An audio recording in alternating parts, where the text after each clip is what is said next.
Thank you. This may be the most important speech I've ever made. I want to provide an update on our ongoing efforts to expose the tremendous voter fraud and irregularities which took place during the ridiculously long November 3rd elections. We used to have what was called Election Day. Now we have election days, weeks and months, and lots of bad things happened during this ridiculous period of time, especially when you have to prove almost nothing to exercise our greatest privilege, the right to vote. As president, I have no higher duty than to defend the laws and the Constitution of the United States. That is why I am determined to protect our election system, which is now under coordinated assault and siege. For months leading up to the presidential election, we were warned that we should not declare a premature victory. We were told repeatedly that it would take weeks, if not months, to determine the winner, to count the absentee ballots, and to verify the results. My opponent was told to stay away from the election. Don't campaign. We don't need you. We've got it. This election is done. In fact, they were acting like they already knew what the outcome was going to be. They had it covered, and perhaps they did, very sadly for our country. It was all very, very strange. Within days after the election, we witnessed an orchestrated effort to anoint a winner, even while many key states were still being counted. The constitutional process must be allowed to continue. We are going to defend the honesty of the vote by ensuring that every legal ballot is counted and that no illegal ballot is counted. This is not just about honoring the votes of 74 million Americans who voted for me. It's about ensuring that Americans can have faith in this election and in all future elections. Today, I will detail some of the shocking irregularities, abuses, and fraud that have been revealed in recent weeks. But before laying out just a small portion of the evidence we have uncovered, and we have so much evidence, I want to explain the corrupt mail-in balloting scheme that Democrats systematically put into place that allowed voting to be altered, especially in swing states, which they had to win. They just didn't know that it was going to be that tough because we were leading in every swing state by so much, far greater than they ever thought possible. While it has long been understood that the Democrat political machine engages in voter fraud from Detroit to Philadelphia to Milwaukee, Atlanta, so many other places, what changed this year was the Democrat Party's relentless push to print and mail out tens of millions of ballots sent to unknown recipients with virtually no safeguards of any kind. This allowed fraud and abuse to occur on a scale never seen before. Using the pandemic as a pretext, Democrat politicians and judges drastically changed election procedures just months and in some cases weeks before the election on the 3rd of November. Very rarely were legislatures involved, and constitutionally they had to be involved. But very, very rarely, and you'll see that as we continue to file our suits, it's constitutionally absolutely incorrect what took place, even from a legal standpoint. Many states, such as Nevada and California, sent millions of live ballots to every person on their voter rolls, whether those individuals had requested ballots or not, whether they were dead or alive. They got ballots. Other states, such as Minnesota, Michigan, and Wisconsin, instituted universal absentee balloting right in the middle of an election year, sending absentee ballot request forms to all voters on all rolls. It didn't matter who they were. This colossal expansion of mail-in voting opened the floodgates to massive fraud. It's a widely known fact that the voting rolls are packed with people who are not lawfully eligible to vote, including those who are deceased, have moved out of their state and even are non-citizens of our country. Beyond this, the records are riddled with errors, wrong addresses, duplicate entries, and many other issues. This is not disputed. It has never been disputed.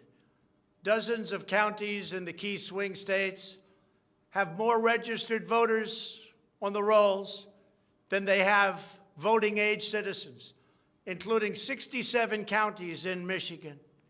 All of this is evidence.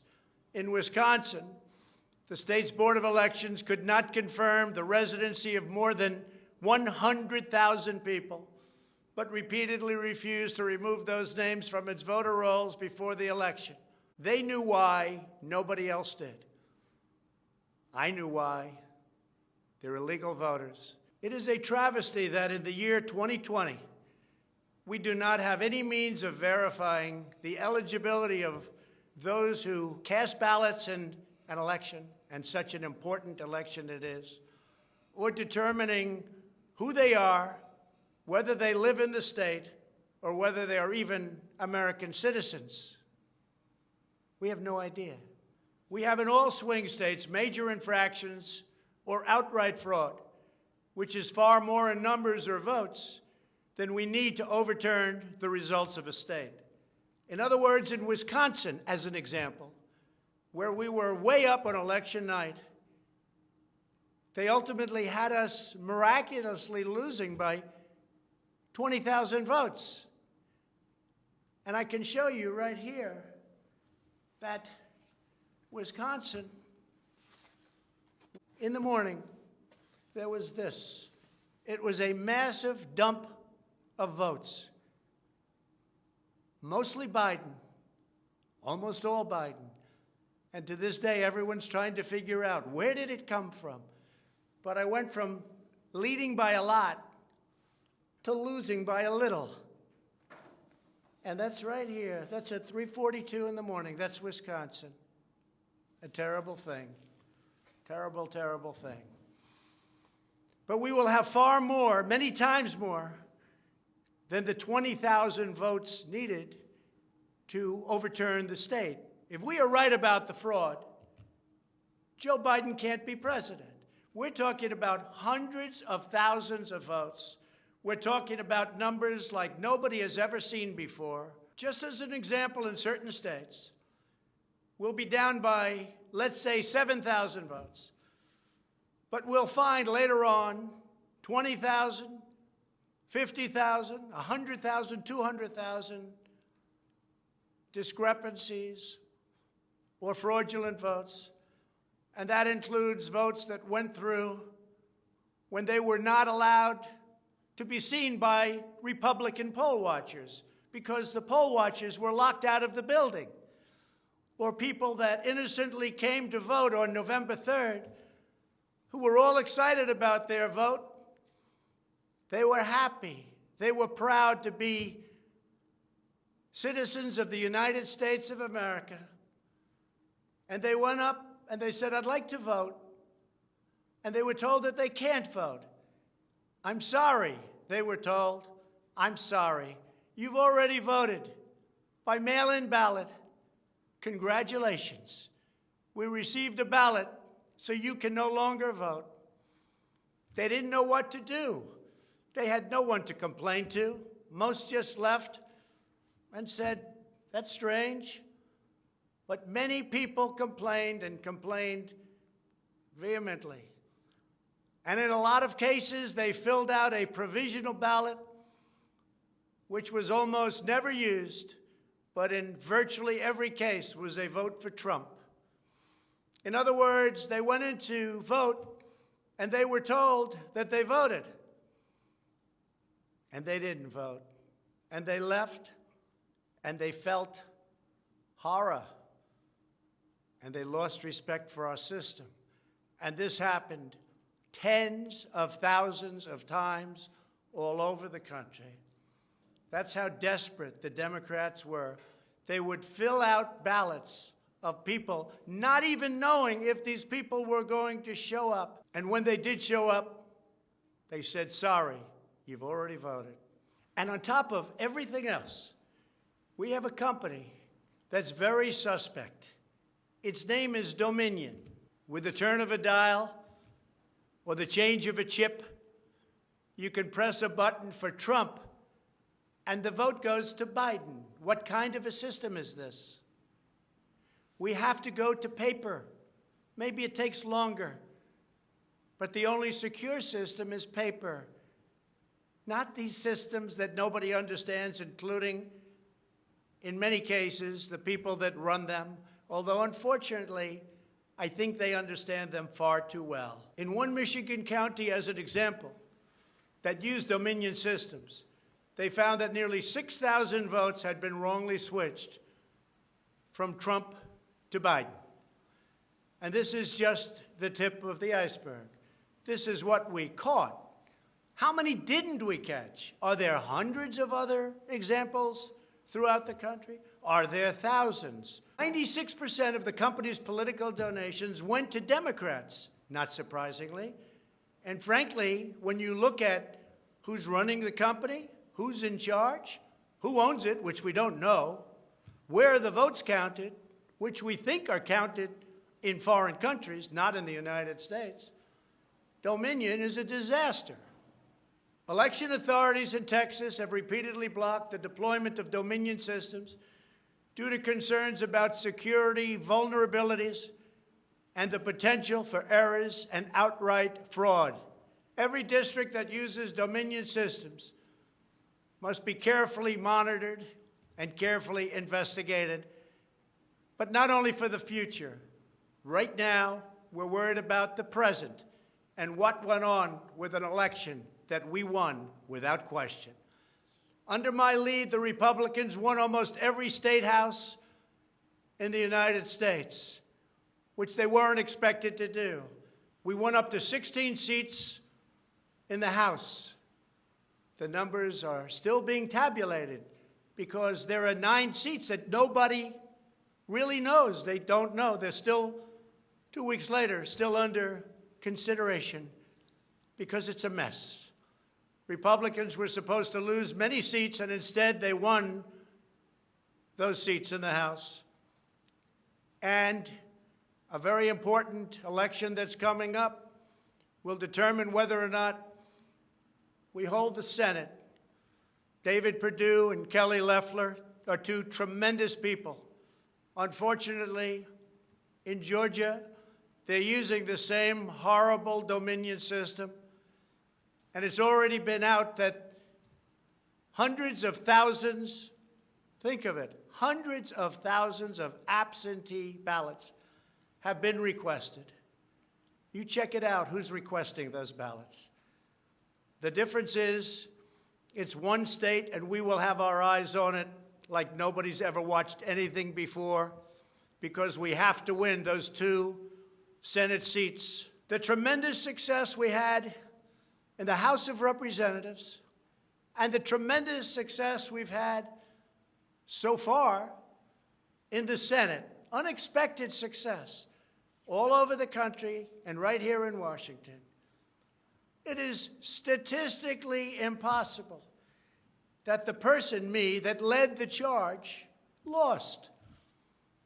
The greatest pollsters, the real pollsters, not the ones that had us down 17 points in Wisconsin when we actually won, or the ones that had us down 4 or 5 points in Florida and we won by many points, or had us even and down in Texas and we won by a lot.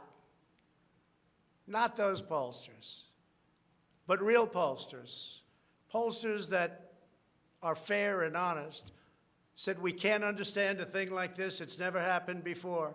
You led the country to victory, and you were the only one that was lost. It's not possible. The Speaker of the House of a certain state said, "Sir, I expected to lose my seat, and instead, because of you and because of that incredible charge and all of those rallies, we had a tremendous victory, and everybody knows it. You were much more popular than me, sir, except I got many more votes than you did. And it's impossible that that happened. There is something wrong. I'll tell you what's wrong. voter fraud. Here's an example. This is Michigan. At 6:31 in the morning, a vote dump of 149,772 votes came in unexpectedly. We were winning by a lot. That batch was received in horror. Nobody knows anything about it. By the way, there's your line. This is one of many. Here's what is normal. And all of a sudden, look at that. This is normal, normal. Look, even here, normal. And then, boom, all of a sudden, I go from winning by a lot to losing a tight race. It's corrupt. Detroit is corrupt. I have a lot of friends in Detroit. They know it. But Detroit is totally corrupt. Look at this. Look at this. That's at 6:31 in the morning. Unexpectedly came in. In the recent recount in Georgia, which means nothing because they don't want to check signatures, the media knows this, but they don't want to report it. In fact, they outright refuse to even cover it because they know the result if they do. Even what I'm saying now will be demeaned and disparaged, but that's okay. I just keep on going forward because I'm representing 74 million people, and in fact, I'm also representing all of the people that didn't vote for me. The mail-in voting scam is the latest part of their 4-year effort to overturn the results of the 2016 election, and it's been like living in hell. Our opponents have proven many times, again and again, that they will say and do anything to get back into power. The corrupt forces who are registering dead voters and stuffing ballot boxes are the same people who have perpetrated one phony and fraudulent hoax after another. You've been watching it now for 4 years. These entrenched interests oppose our movement because we put America first. They don't put America first. And we're returning power to you, the American people. They don't want America first. They only want power for themselves. They want to make money. That's why they don't want me as your president. I've been investigated from soon after I announced I was running for president, when I immediately went to #1 in the Republican primary polls. The investigations never stopped. They went on for 4 years. And I won them all. I beat them all. Russia, Russia, Russia. The impeachment hoax, and so much more. Robert Mueller spent $48 million of taxpayer money investigating me for 2.5 years, issued over 2,800 subpoenas, executed nearly 500 search warrants, issued 230 orders for communications records, and conducted 500 witness interviews, all looking to take me down. There was no collusion in the end, none whatsoever.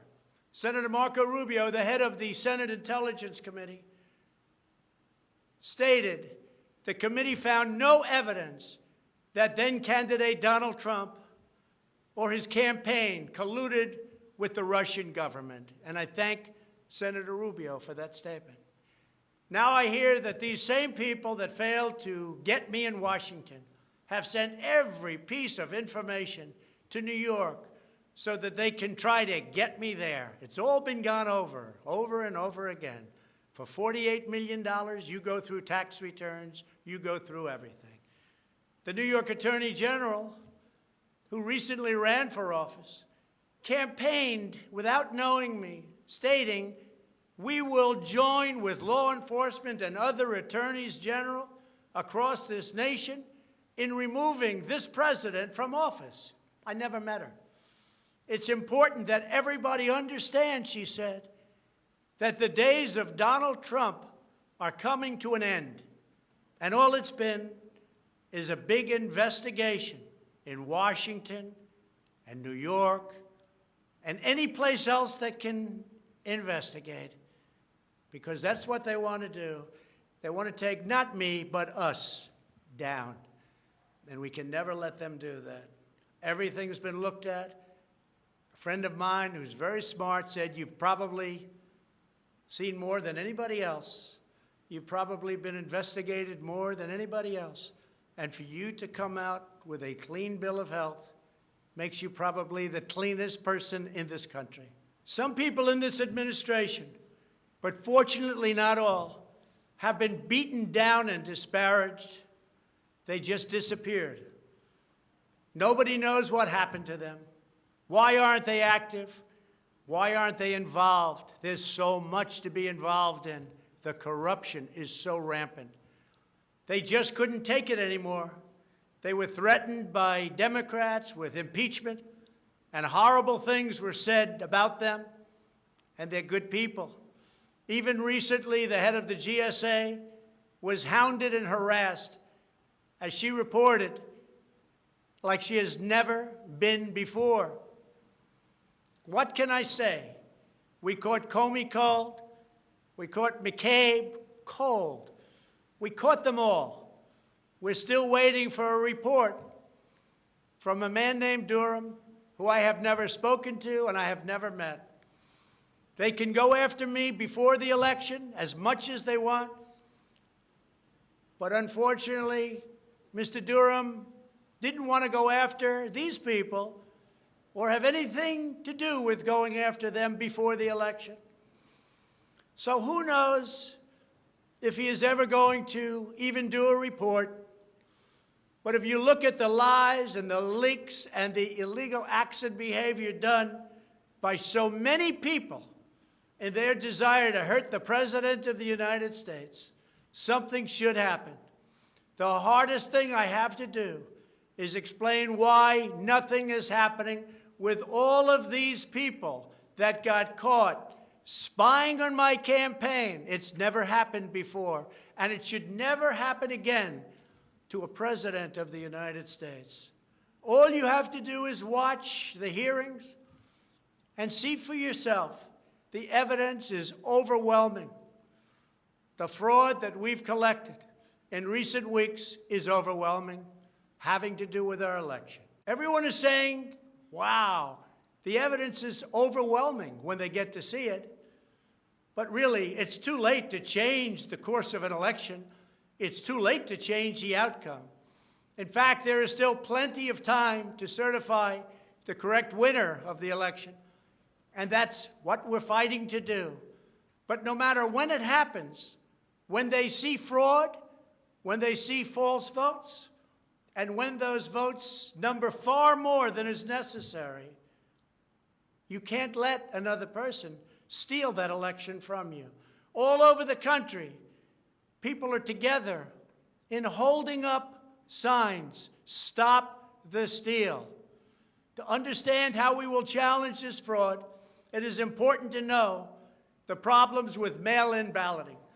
Pennsylvania, Michigan, Nevada, Georgia, Arizona, and most other states allowed anyone to get an absentee ballot and cast their vote without showing any ID. The voting took place entirely on the honor system. No identification of any kind was required. Most Americans would also be shocked to learn that no state in the country verifies United States citizenship as a condition for voting in federal elections.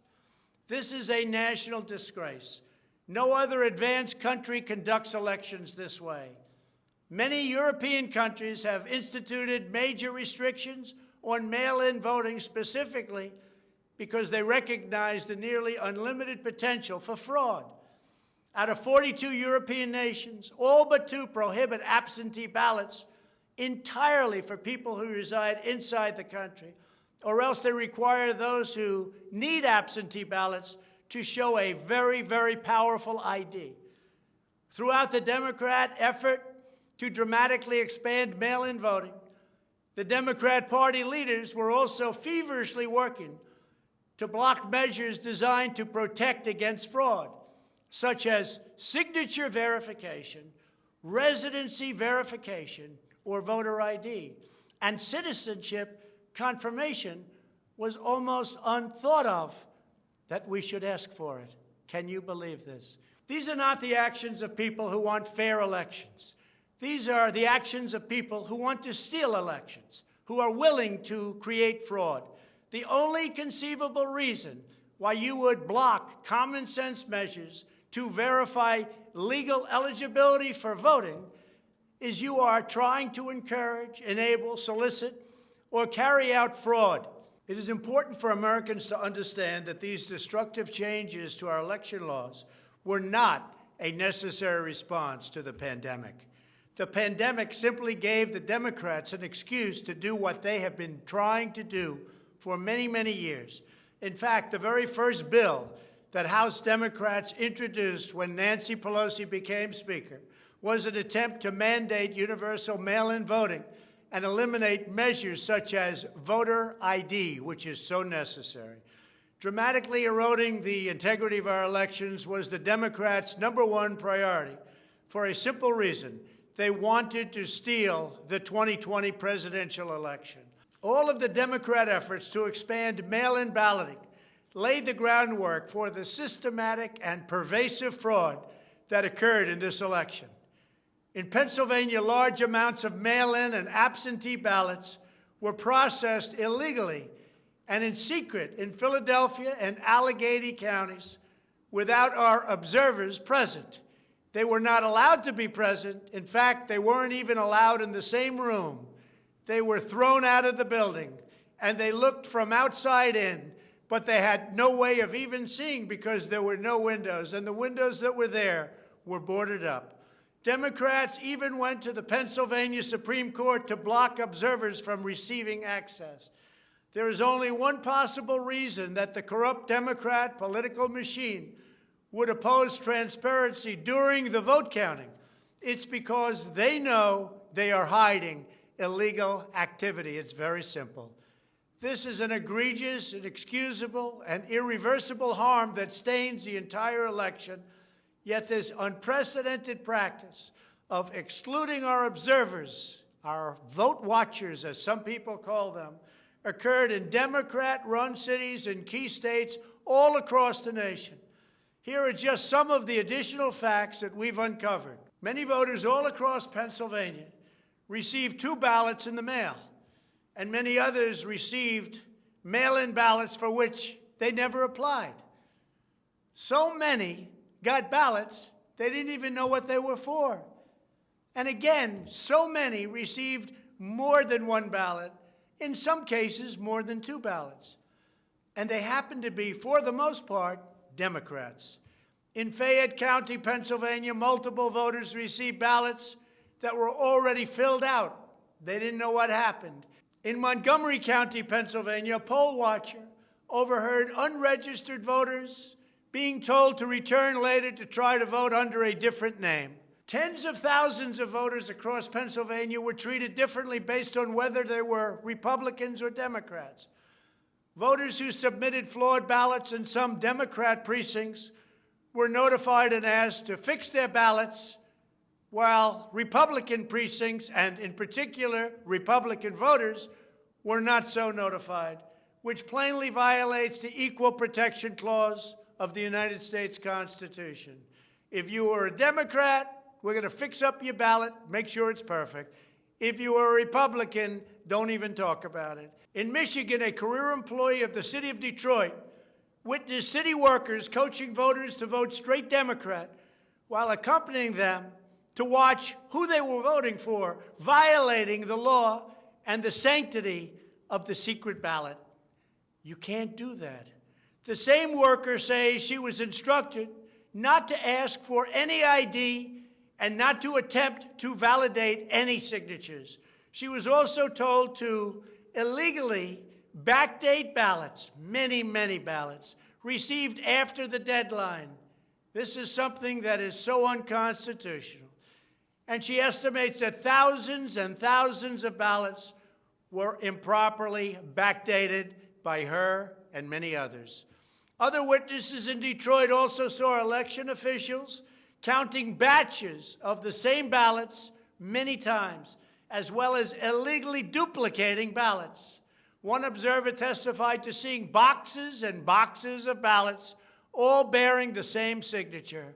Another observer in Detroit gave sworn testimony that he saw countless invalid ballots that did not belong to properly registered voters, and then witnessed election workers in Wayne County entering fake birth dates into the system in order to illegally count them. Witnesses have signed sworn affidavits. In other words, you go to jail if you lie, testifying that after election officials announced the last absentee votes had been received, a batch of tens of thousands of ballots arrived, many without envelopes, all voting for Democrats. In Wisconsin, a record number of voters were categorized as indefinitely confined, a status reserved for severely disabled individuals, also for the elderly, that allow them to vote without showing ID. Last year, approximately 70,000 people claimed this status statewide. This year, the number miraculously was nearly 250,000 voters after election officials in Milwaukee and Dane counties, a couple of the most corrupt political places in our country, urged citizens to improperly register under this status. And register they did in levels that don't exist. In Wisconsin, there are approximately 70,000 absentee ballots that do not have matching ballot applications as required by law. In Georgia, 9 observers have testified to seeing countless irregular ballots without the creases or typical markings indicating that the ballots did not arrive in envelopes as required. A poll watcher in Fulton County estimated that approximately 98% of the large number of unusually pristine ballots that she witnessed were for Biden, a highly unusual number. In addition, thousands of uncounted ballots were discovered in Floyd, Fayette, and Walton counties weeks after the election, and these ballots were mostly from Trump voters. They weren't counted. They were from Trump voters. In Detroit, everybody saw the tremendous conflict and the horrible way that the 2 Republican canvassers were treated, so horribly, because they wouldn't vote when they saw that 71% of the precincts didn't balance. And also, there were more votes than there were voters. Think of that. You had more votes than you had voters. That's an easy one to figure. And it's by the thousands. In Arizona, in-person voters whose ballots produced error messages from tabulation machines were told to press a button that resulted in their votes not being counted. Also in Arizona, the Attorney General announced that mail-in ballots had been stolen from mailboxes and hidden under a rock. In Clark County, Nevada, where most of the state's voters reside, the standards for matching a signature using the signature verification machine were intentionally lowered to allow large numbers of ballots to be counted that otherwise would never have passed muster. This machine was set at the lowest level.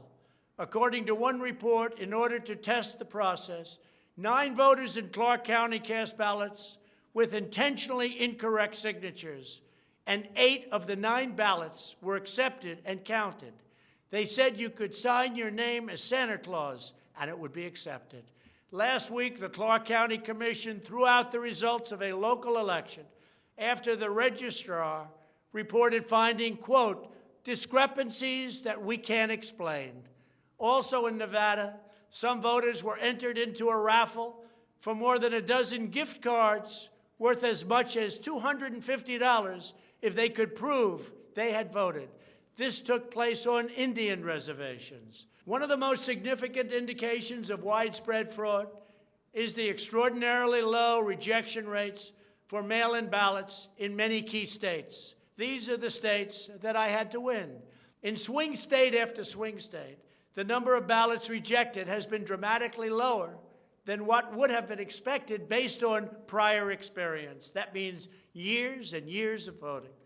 In Georgia, just 0.2%, that's substantially less than 1%, of mail-in ballots have been rejected. In other words, almost none have been rejected. They took everything. Nothing was rejected practically, compared to 6.4% in 2016, and there are those that think that 6.4 was a low number. So think of it. Almost none were rejected. And the previous election, 6.4% were rejected. We have seen similar declines in Pennsylvania, Nevada, and Michigan.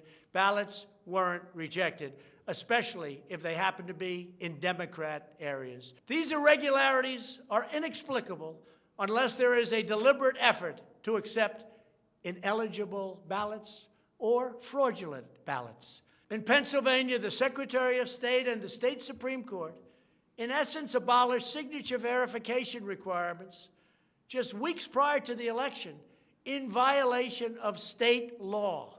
You're not allowed to do that. It has to be approved by the legislature. A judge can't do it, a state can't do it, an official can't do it. The only one that can do it is the legislature. The reason for this is clear. They were not verifying signatures because they know the ballots have not been filled out by the voters in whose names they were cast. In other words, people filled them out that had nothing to do with the names on the ballot. A simple recount of the ballots under these circumstances only compounds the fraud. The only way to determine whether there was an honest vote is to conduct a full review of the envelopes in the relevant states. You will find that many of them, tens of thousands, have fraudulent signatures. A full forensic audit is required to ensure that only legal ballots from lawfully registered voters that were properly cast are included in the final count. This election is about great voter fraud, fraud that has never been seen like this before. It's about poll watchers who were not allowed to watch. So illegal. It's about ballots that poured in, and nobody but a few knew where they came from, but they were counted, and they weren't for me. It's about big leads on election night, tremendous leads, leads where I was being congratulated for a decisive, easy victory, and all of a sudden, by morning or a couple of days later, those leads rapidly evaporated. It's about numbers of ballots that were sent that nobody knew where they came from. It's about machinery that was defective, machinery that was stopped during certain parts of the evening, miraculously to open with more votes. It was about many other things, but above all, it was about fraud. This election was rigged. Everybody knows it. I don't mind if I lose an election, but I want to lose an election fair and square. What I don't want to do is have it stolen from the American people. That's what we're fighting for, and we have no choice to be doing that. We already have the proof. We already have the evidence, and it's very clear. Many people in the media and even judges so far have refused to accept it. They know it's true. They know it's there. They know who won the election, but they refuse to say, you're right. Our country needs somebody to say you're right. Ultimately, I am prepared to accept any accurate election result, and I hope that Joe Biden is as well. But we already have the proof. We already have tens of thousands of ballots more than we need to overturn all of these states that we're talking about. This is an election for the highest office in the greatest country in the history of the world. Every reasonable American should be able to agree, based on what we have already documented, that we need a systematic analysis of the mail-in ballots to review the envelopes. It's about the signature.